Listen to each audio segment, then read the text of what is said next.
Hi everybody, welcome back. I know I have been on a bit of a hiatus and I will get to that. I'll give you a little life update towards the end of the video and catch up on all of that. But in the meantime, what I want to talk to you about today is like when you're feeling the nudges but you don't know why.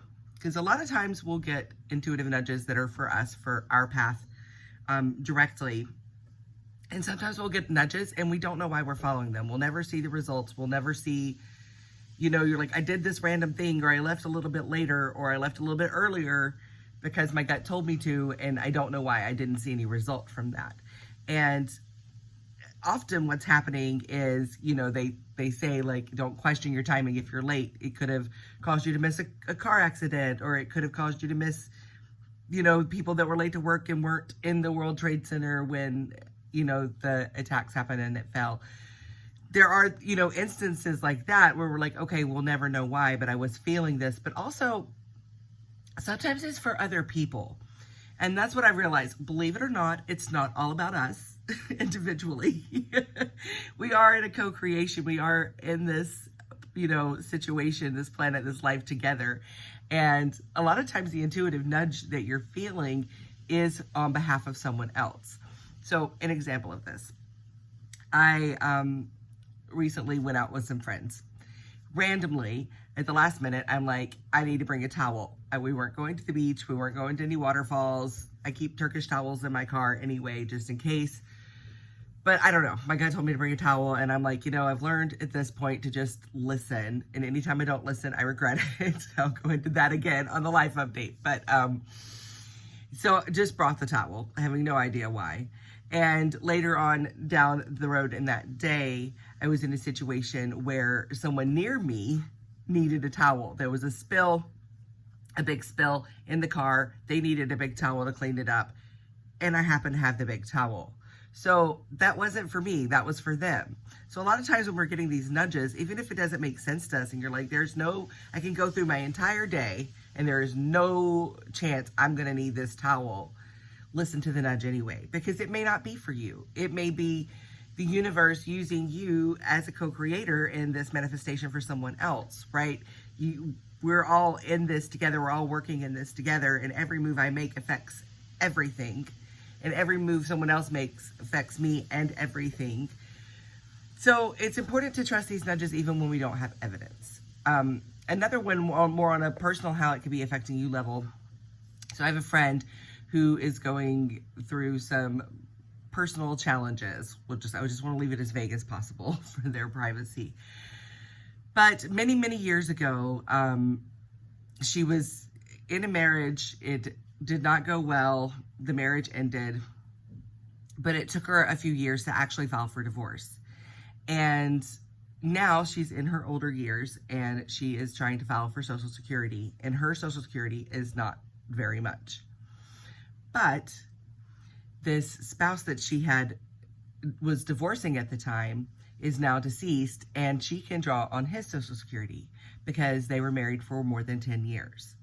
However, had she filed for divorce when this divorce first happened, or when the separation first happened, it would have been 9 years, so she would not have been eligible to get his Social Security. So he's gone. This is not affecting him in any way, shape, or form. And she needs this assistance. And because of listening and being in the flow 30 years ago, she's now getting the assistance that she needed. So just because we don't see the evidence of it in real time, just because we don't know in that moment what the situation is, follow the nudges anyway. Follow the nudges anyway. I want to shout out to one of the viewers who reached out to me personally, hasn't heard from me in a while. Thank you so much, Alicia. I appreciate you. Yes, you followed a correct nudge. I really needed that. I've been going through some stuff and having a hard time getting back in the swing of things. So that was just the push that I needed, and I really appreciate you, and thank you for reaching out. I'm always happy to hear from you all.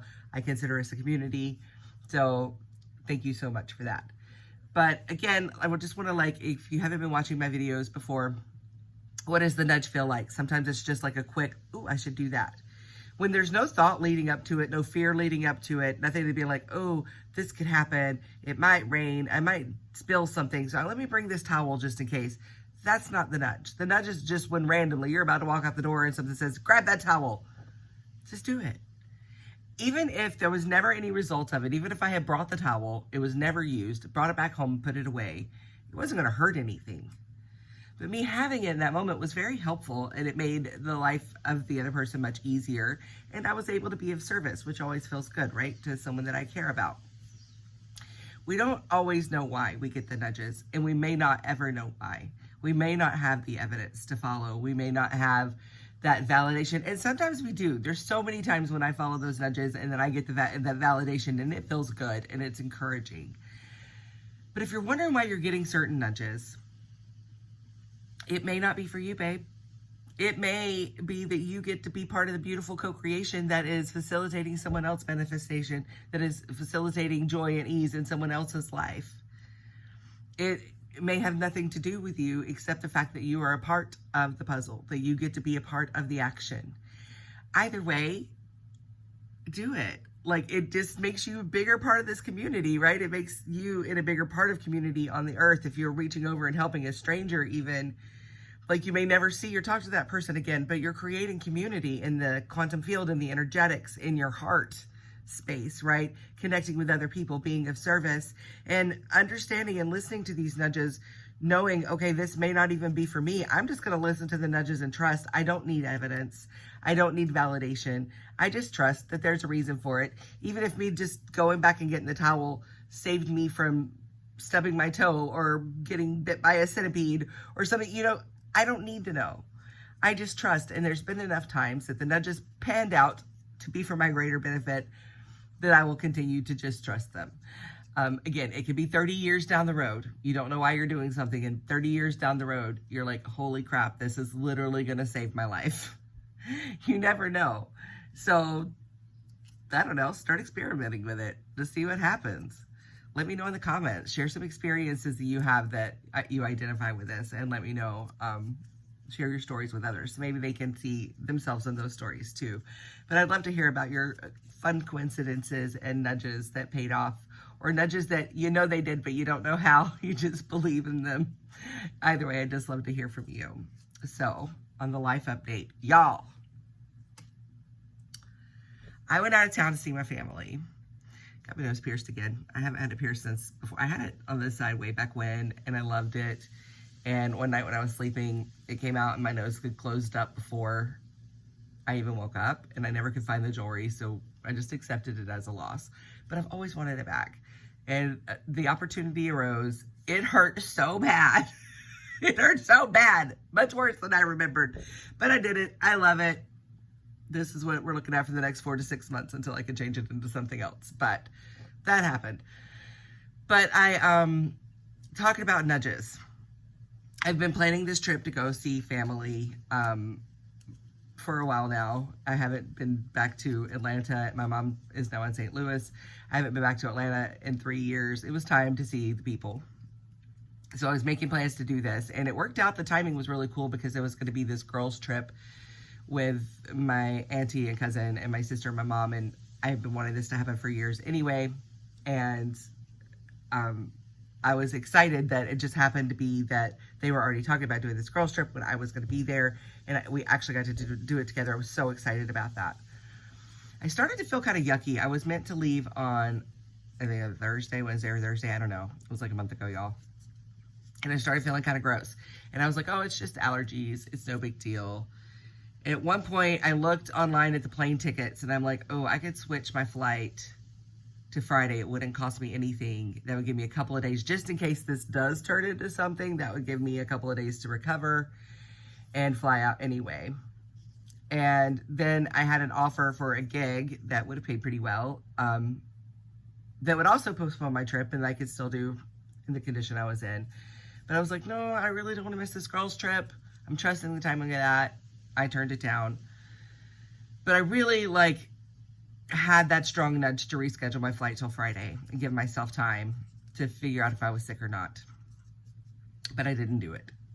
And then the next day when I was feeling sicker, I looked and that ticket was no longer even available. That flight was not available. It did not exist anymore. There was nothing that I could switch to. And I was trying to save myself, you know, missing a couple of days of my trip. It had been so long, you know, I wanted to be there, wanted to be there for all of it. And I left as the day progressed for me to leave. I got more and more sick. I had already been sick for a few days at this point. Again, I thought it was just allergies, something minor, but I was like peaking. And the fever started to come and the body aches and everything got awful. And my flight got delayed like 3 times and I was in the airport and there was turbulence the entire flight. So not only was I sick as a dog, I was emptying my guts and dry heaving for hours and hours. Could not wear a mask. I'm sorry for all the people on the plane who I got sick. I'm very, very sorry. It was bad. It was bad. Finally got through the second flight, landed. They left us on the plane for an hour because there wasn't a gate available, but I finally got off the plane, got my luggage. It took my niece like an hour and 15 minutes to find me at the airport. Yo, I was crying when she got to me because everything hurt. I was standing in like 100-degree weather in this awful humidity after the like roughest amount of travel you could possibly imagine. And finally get there, start to sleep it off or whatever. Shit hit the fan, y'all. Shit hit the fan. I did not go on the girls' trip anyway, and I spent my whole first week there sick and in bed. So if I had just listened and postponed that flight, probably would have ended up postponing it again, but I would have been able to do that. I wouldn't have been traveling in that condition. Probably less shit would have hit the fan. Either way, I trust how things happen, and that was meant to happen in the way that it did. I wasn't going to make it on the girls' trip anyway, so I wouldn't have missed that. I really should have just followed that nudge. And the world didn't end. Like, I'm alive. I made it. I'm back. It was tumultuous, but I'm back. But the world didn't end because it didn't follow the nudge, but it made my life a hell of a lot more difficult and a lot more painful. And that's the thing. The nudges are there to help us, not to tell us what to do, not to take away our free will, but to just make life easier and to get us where we're supposed to be, the right place, right time, to make things line up and flow and easiest for us.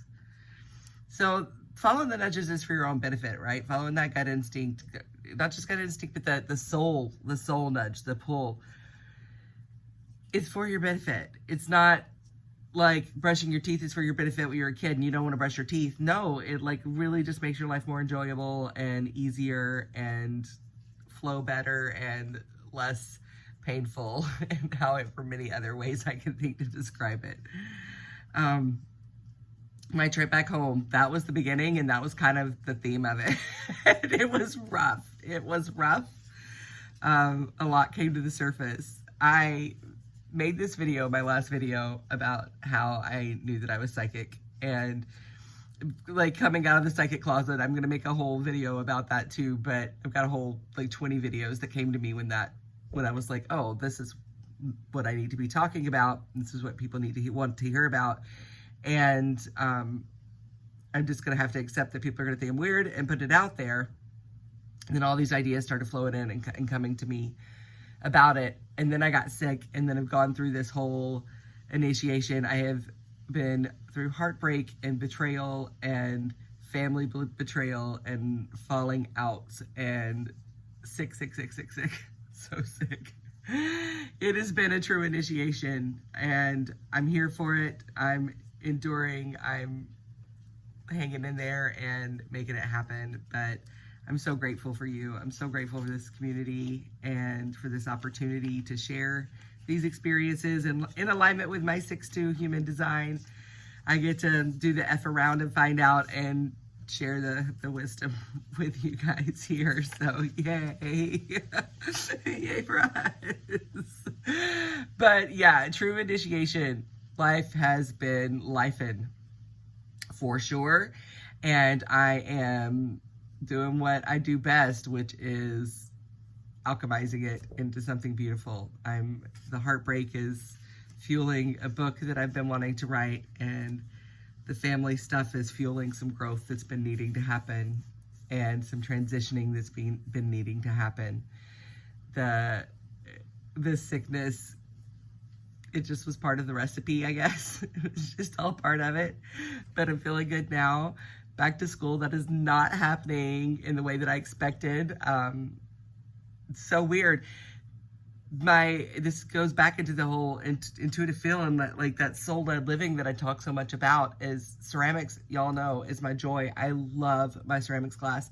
It is why I started going back to school, was to do ceramics. And last semester, towards the last month or so of the semester, I was processing a lot of grief. I was going through some stuff in my personal life and had a lot of grief that I was processing in that class, making art and doing the thing. And all the way to class, I was feeling so much anxiety, and this was going to put me on campus like 4 days a week this semester, which is a lot, and that was feeling off. But with the other classes that I really felt passionate about taking, it was the only way to do it. And ceramics has been so important to me. I love to be there. I love the people in the room. I love the experience. It's been so great. But it's crazy because, like, all morning I was feeling anxiety and heartbreak, and like, and being in that space, I knew would bring up stuff. And it did, very much so. Like, I was having a hard time just like being in class without breaking down into tears. And I did not get into the class officially. I was on the wait list, but everyone told me just come anyway. The teachers, assistants and stuff, like, somebody won't show up, you'll get in, or she'll let you in and extend the class. Like, you'll make it in, don't worry. So I showed up, and that is not what happened.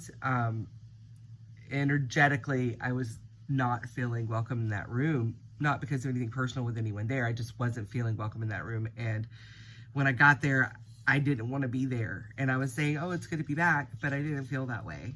I know, queen of authenticity over here. So I don't always get it right. I wanted it to feel good to be back. I was trying to will it into truth, right? But I didn't. In my heart, I was like, this is hard, and I don't see this getting any better. Like, this is so triggering, this is so activating, and doesn't, like, I don't know. And then very early on, the teacher was like, if you're on the wait list or whatever, you're not going to make it in the class is full, it's not going to happen. And I know that I could have done things to get myself in there. I could have gone to the counselor, I could have gone to the teacher, had further conversation, but I trusted. I was like, no, because it wasn't feeling right for me to be here. And now I'm getting this out. And I would normally want to argue that in my mind and be like, no, we love ceramics. We've ordered all this clay. We're finally on a roll. We're doing really great. We're going to do this. But instead, like, the wiser me stepped in and was like, you already felt like you weren't supposed to be here. Now this opportunity is happening for you to step away and do something else. You don't know what it is, but you'll find something. You can drop it, take another core class that's online. It'll be 3 classes online. You'll live through it. You'll be getting some of those core classes taken care of.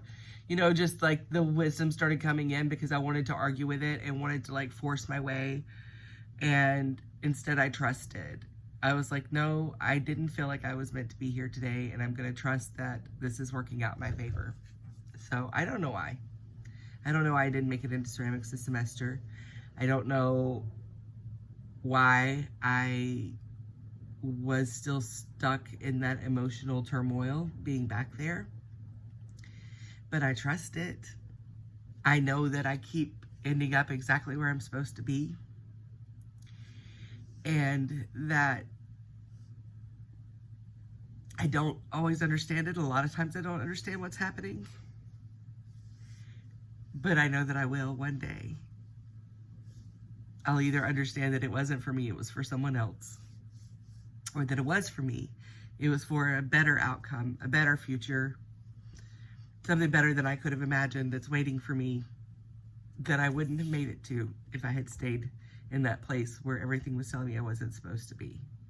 And that's what it felt like in the room. It felt like, oh, this belongs to a past version of me. I've closed a chapter on this whole situation, and this is part of that chapter. Like, this thing that I expected to be my whole, like, year actually doesn't belong to me anymore. It doesn't fit in my body, in my scene, in my life. It doesn't belong here anymore. And those endings can be painful, but I'm showing you in real time what trust looks like. I could get a lot deeper into the emotion and in the bigger story, but I don't feel guided to do that right now. But this is what trust looks like when you're walking away from something that you love just trusting that what's on the other side is something better. Thank you for being here. I'll be back. I won't wait a month this time, I promise. I love you all. Aloha.